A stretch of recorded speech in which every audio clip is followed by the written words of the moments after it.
Hello everyone, welcome to my channel. I am Neha Narang. तो आइए आज की क्लास स्टार्ट करते हैं। आज की क्लास में हम NT UGC NET music vocal का सिलेबस करने जा रहे हैं। इसकी यूनिट 1 है, लेक्चर 10 है ये। और जो पहली 9 लेक्चर है वो मैं आपको करवा चुकी हूँ, जिसका लिंक जो है आपको डिस्क्रिप्शन बॉक्स में मिल जाएगा। अदरवाइज़ आप प्लेलिस्ट में जाकर भी सारे लेक्चर जो है देख सकते हैं। एनटी यूजीसी नेट यूनिट 1 के नाम से आपको प्लेलिस्ट जो है मिल जाएगी। तो आइए लेक्चर स्टार्ट करते हैं।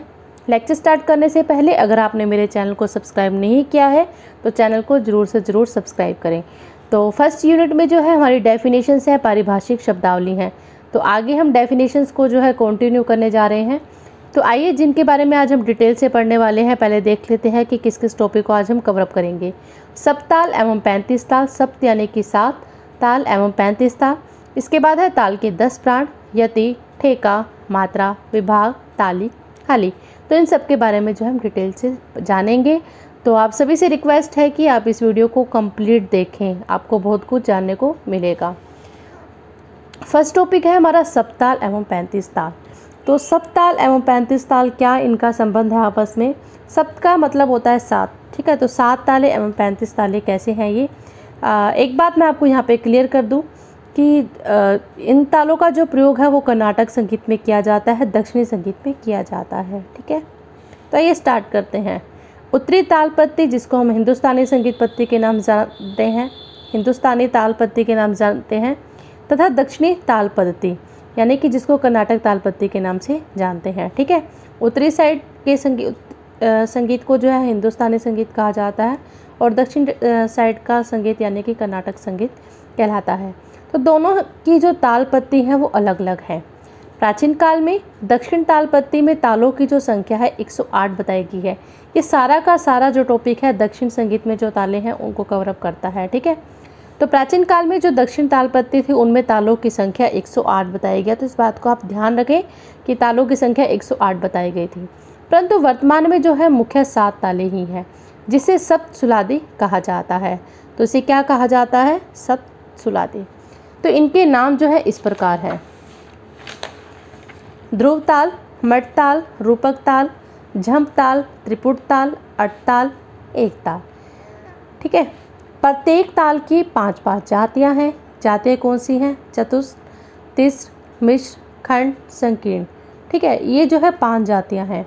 इस प्रकार आपकी एक ताल की अगर 5 जातियां होंगी तो 7 तालों की 5 जातियां कुल कितनी हुई? 35 ताल। तो आपने देखा 7 तालें मानी गई हैं और 7 तालों की जो है 5 जातियां हैं। तो इस प्रकार ये 7 तालों से आपकी कितनी ताल होगी? 35 ताल। तो कर्नाटक की ताल पत्ती जो है 4 सिद्धांतों पर आधारित है। सबसे पहली बात की जाए काल या प्रमाण। प्राचीन काल में संगीत में लगने वाले समय को काल कहते थे, ठीक है। कर्नाटक संगीत पत्ती में समय को नापने के लिए 2 इकाई बताई गई: अक्षर काल एवं मात्रा। इन दोनों इकाइयों में आपस में जो 1:4 का जो है संबंध था। यदि अक्षर काल 1 मात्रा का होगा तो मात्रा जो है 4 की इकाई होगी। अक्षर काल का जो प्रयोग है आधुनिक सभी 35 तालों वाली पत्ती में किया जाता है। नेक्स्ट पॉइंट है अंग। जिस प्रकार उत्तर भारत की तालों में विभाग होते हैं उसी प्रकार कर्नाटक की तालों में जो है अंग होते हैं और इन अंगों की संख्या जो है 6 है। अब ये देखो, ये जो पढ़ रहे हैं हम अंग, मात्रा, चिन्ह, ये मोस्ट इम्पोर्टेंट है नेट के एग्ज़ाम के पर्पज़ से। क्यों? क्योंकि क्वेश्चन पूछा जाता है कि अनुद्रुत जो है कितनी मात्राओं का होता है, या फिर इसका चिन्ह कितना है, चिन्ह कैसा होता है, द्रुत की मात्रा कितनी होती है, इसका चिन्ह क्या है। तो इस टाइप से जो है नेट का क्वेश्चन, नेट में जो है क्वेश्चन डेफिनेटली आता है। तो आप इस टॉपिक को बहुत अच्छे से समझें, लर्न करें और माइंड में रखें। तो जैसा कि आपको बताया कि कर्नाटक संगीत में जो है ताल पत्ती में इसमें क्या होता है कि 6 अंग होते हैं, ठीक है। जैसे हमारे भारत की बात की जाए, उत्तर भारत की, तो इसमें क्या होते हैं? विभाग, और इसमें क्या होते हैं? अंग। ये 6 अंग कौन कौन से हैं? अनुद्रुत, द्रुत, लघु, गुरु, प्लुत, काकपद। अनुद्रुत जो है 1 मात्रा के लिए प्रयोग किया जाता है और इसका चिन्ह आप देख रहे हो अर्धचंद्राकार है। द्रुत का जो प्रयोग है 2 मात्रा के लिए किया जाता है और इसका चिन्ह 0, ठीक है। लघु 4 मात्रा के लिए प्रयोग किया जाता है और इसका चिन्ह क्या है? 1 है, खड़ी रेखा, इसको ऐसे ही लिखा जाएगा ये, ठीक है, ऐसे ही लाइन बनाई जाएगी। गुरु 8 मात्रा के लिए और चिन्ह जो है इसका 8 ही रहेगा। प्लुत 12 मात्रा के लिए 8 1। काकपद जो है 16 मात्रा के लिए और इसका चिन्ह क्या है, क्रॉस का। जो अब चिन्ह का प्रयोग किया जाता है इन तीनों जो अब अंगों का प्रयोग किया जाता है सिर्फ अनुद्रुत, द्रुत और लघु, इन तीनों अंगों का जो प्रयोग है अब नहीं किया जाता।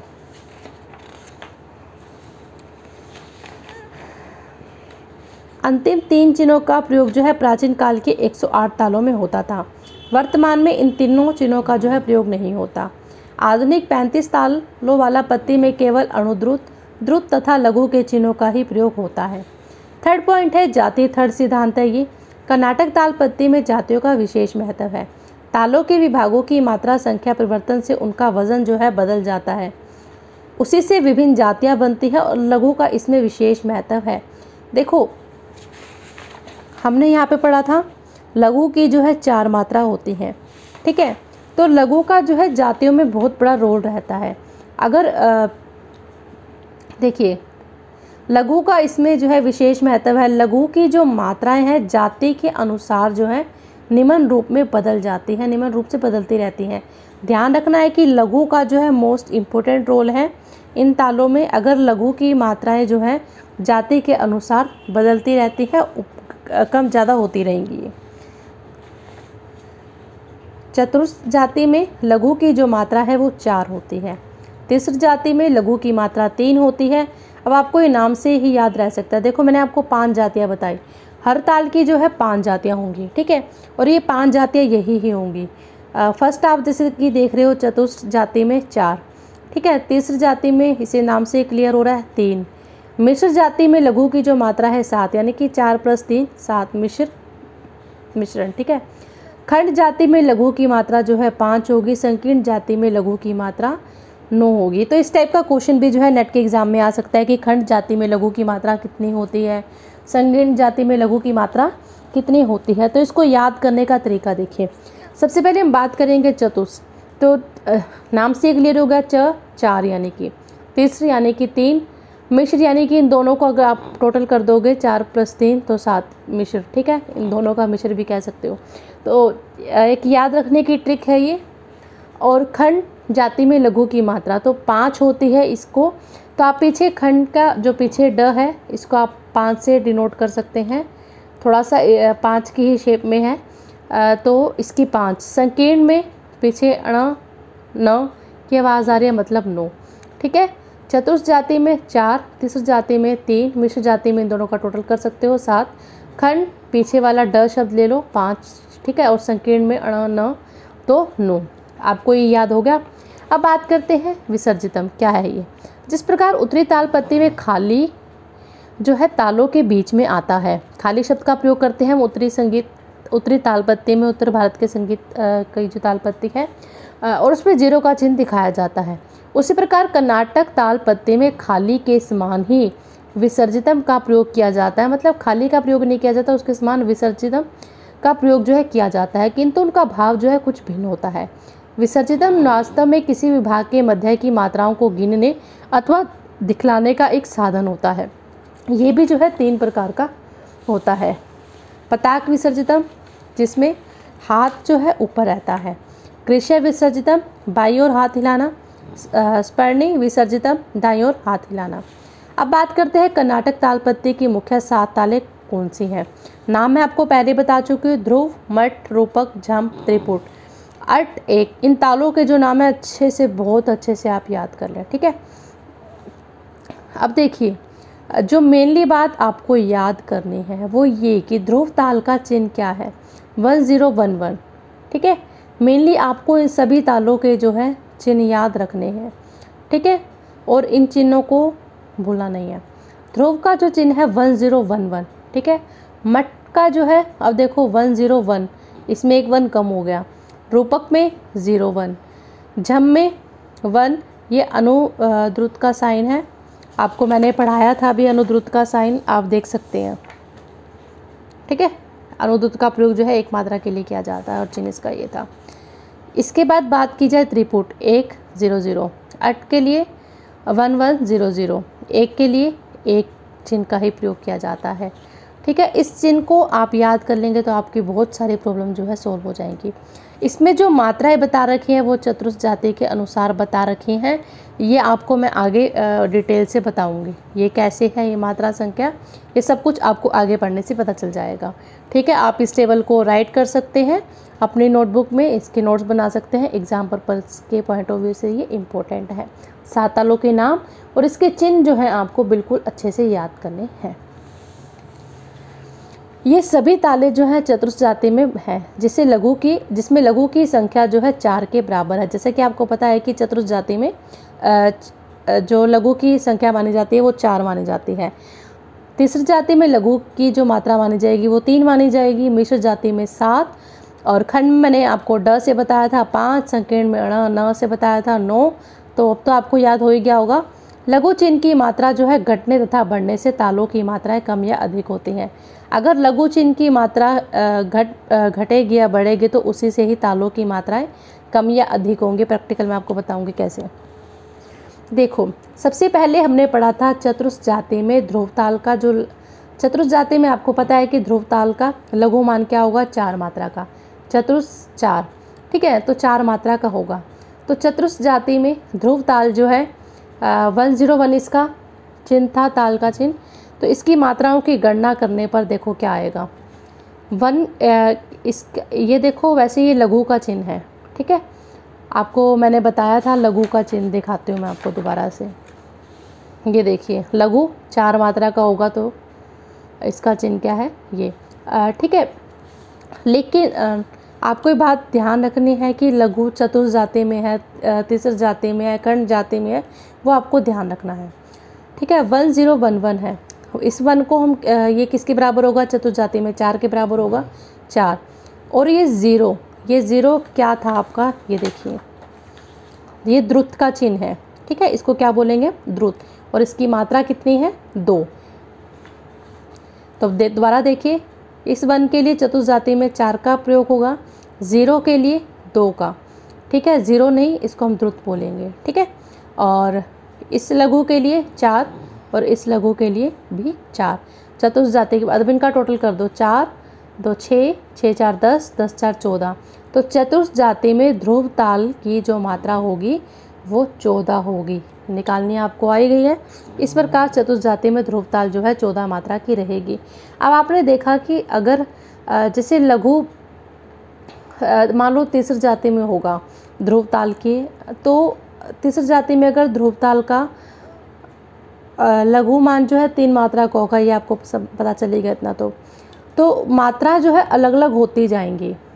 चतुर्थ जाति में ध्रुव ताल की मात्रा अलग रहेगी, खंड जाति में ध्रुव ताल की जो मात्रा है अलग रहेगी, तीसरी जाति में ध्रुव ताल की मात्रा जो है अलग रहेगी। ठीक है, तो आइए सारा कुछ पढ़ते हैं अब। तीसरी जाति में ध्रुव ताल में लघु का मान 3 मात्रा का होता है, तीसरी 3। ठीक है, तो तीसरी जाति में ध्रुव ताल 1011 की मात्राओं की गणना करेंगे अब। तीसरी जाति में 3 होगा लघु का मान, द्रुत का 2, इसका फिर से लघु का 3, फिर से लघु का 3। तो ये कितनी 3 2 5 3 8 8 और 3 11। तो आपने देखा ध्रुव ताल की तीसरी जाति में इसकी मात्रा कितनी बनी, 11। अब मिश्र जाति की बात करते हैं। तो मिश्र मैंने आपको बताया था 4 + 3 जोड़ देना 7 हो जाएगा आपका। तो मिश्र जाति में ध्रुव ताल की जो मात्राओं की गणना करने पर क्या होगा, 7, 1 के लिए 7 का प्रयोग, द्रुत के लिए 0 यानी कि 2, अगला लघु 7, अगले लघु का जो मान है वो 7 होगा। 7 2 9 9 और 7 16, 16 और 7 23। तो इस प्रकार मिश्र जाति में जो ध्रुव ताल है वो आपकी 23 मात्रा की होगी। खंड जाति के अनुसार ध्रुव ताल में लघु चिन्ह का मान 5 होता है। तो आपको पता चल गया, खंड जाति में मैंने आपको पहचान बताई थी, ड से याद रखना। तो इसका जो मान होगा तो 5 + 2 + 5 + 5। तो खंड जाति में जो ध्रुव ताल होगी आपकी कितने मात्रा की होगी, 17 मात्रा की। अब लास्ट पढ़ते हैं संकीर्ण जाति की।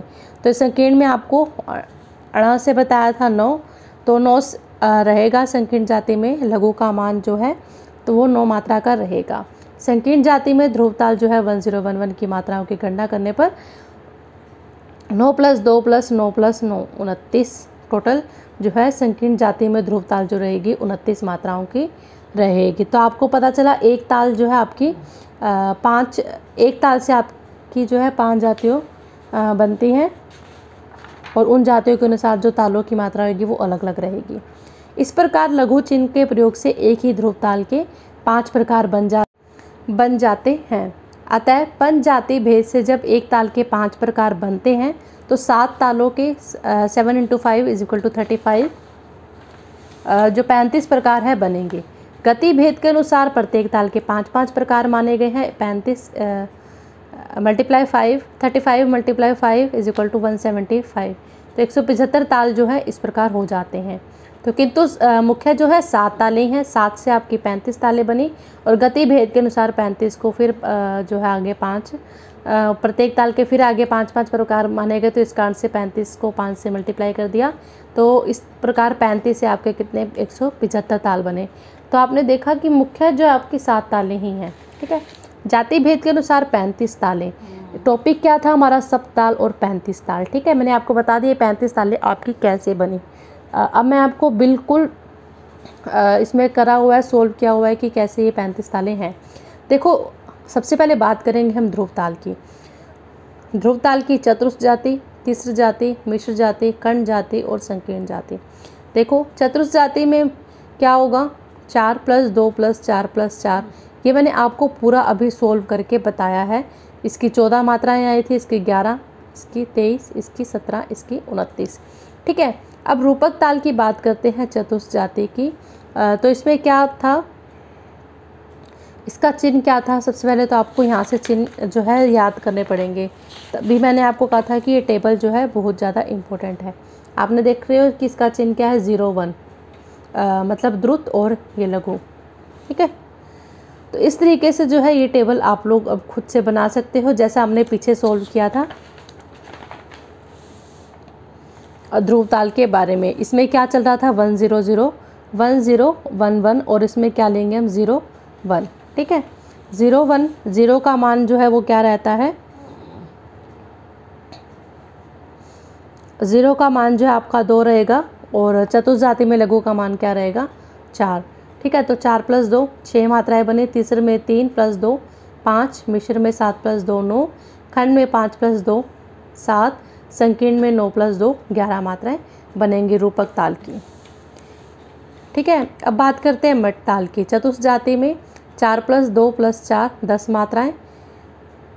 मठ ताल की तीसरी जाति में 3 + 2 + 3 8 मात्राएं। मठ ताल की मिश्र जाति में 7 + 2 + 7 16 मात्राएं। खंड में 5 + 2 + 5 12 मात्राएं। संकीर्ण में 9 + 2 + 9 तो 20 मात्राएं बनेंगी मठ ताल की। ठीक है, जंप की बात की जाए तो आपने उसमें देखा था कि अनुद्रुत का चिन्ह आया था और अनुद्रुत के चिन्ह की जो मात्रा होती है वो 1 होती है। ठीक है, तो चतुर्थ जाति 4 + 1 + 2 रहेगा 7 मात्राएं। इसके चिन्ह जो है मेनली आपको याद रखने हैं, फिर आपको कोई भी दिक्कत नहीं आएगी। देखो, मठ ताल का क्या था? 1 0 1। ठीक है, देखो अगर नहीं समझ आया तो मैं आपको दोबारा से बता देती हूँ। ये देखिए 1 0 1 है, हमें लघु का मान क्या लेना है? मठ ताल में 4। ठीक है, चतुर्थ जाति में करेंगे तो 4 रहेगा ये लघु का मान। 4 प्लस इस द्रुत के लिए ये 2 ही रहेगा और इसके लिए 1 रहेगा। तो 4 2 6 6 4 10। तो आप देख रहे हो मठ ताल इस तरीके से 10 आ गया। तीसरे का देखते हैं, तीसरे में क्या होगा? 3 + 2 + 1 के लिए फिर 3 3 2 5 और 3 8 8 मात्रा रहेंगी। इस तरीके से जो है ये आप सोल्व कर सकते हो खुद से। और ये पूरी 35 तालों के बारे में जो है डिटेल बताई गई है। सिर्फ ये जो अनुद्रुत का जो प्रयोग है सिर्फ जम ताल में होता है, बाकी किसी भी ताल में अनुद्रुत का जो प्रयोग है नहीं हो रहा। अनुद्रुत का बस एक ही ध्यान रखना है कि इसके लिए 1 मात्रा होती है। ठीक है, और ये 0 देख रही हो यानी कि द्रुत, इसके लिए 2 मात्रा का। अब बात करते हैं कर्नाटक ताल की विशेषता है। तो कर्नाटक ताल पत्ती में सभी तालें सम से प्रारंभ होती हैं। प्रत्येक विभाग की प्रथम मात्रा पर सदैव ताली माने जाते हैं। किसी विभाग की पहली मात्रा पर खाली नहीं मानते।